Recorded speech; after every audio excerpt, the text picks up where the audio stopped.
Severance manages to floor me every single episode. Each time I finish, I think to myself, surely it doesn't get better, right? Surely this doesn't get topped. And then the next week rolls around and my mind is blown threefold. And I just have to say, this episode is fucking killer. It was only after finishing it that I found out that the cinematographer for the series, Jessica Lee Gagné, took the reins as the director for this episode. This also happens to be her directional debut. And what?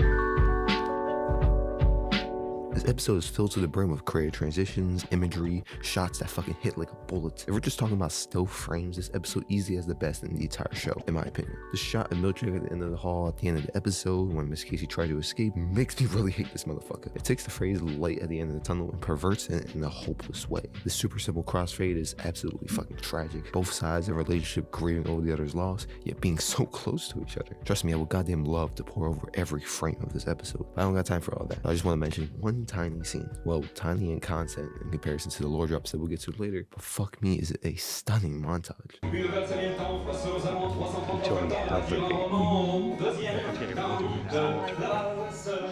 It's like a hazy dream. It's so emotionally provocative, which puts a lot of emphasis and emotional context around the horrors this episode reviews. It feels like an indie film you can find on this very site. Truly, the visuals from everyone on the team is extraordinary, which also applies to the writing. The show does an incredible job of feeding you little bits of information, and never enough to get the full picture. Yet it never feels unsatisfying. Like we get to see what the testing floor is all about, with how the rooms correlate with what is being refined by Mark and Co, and also the interior showcasing multiple needs within Gemma. We finally get to see some sort of end goal for Lumen, separating traumatic or negative experience in people so they live their lives painless. It's a horrific concept, but these motherfuckers just so happen to gloss over what Cold Harbor really is. Sure, we can speculate and make theories, but these motherfuckers, I want to know so bad. This type of drip feeding, high-key just edging type of storytelling pulls me in every single week.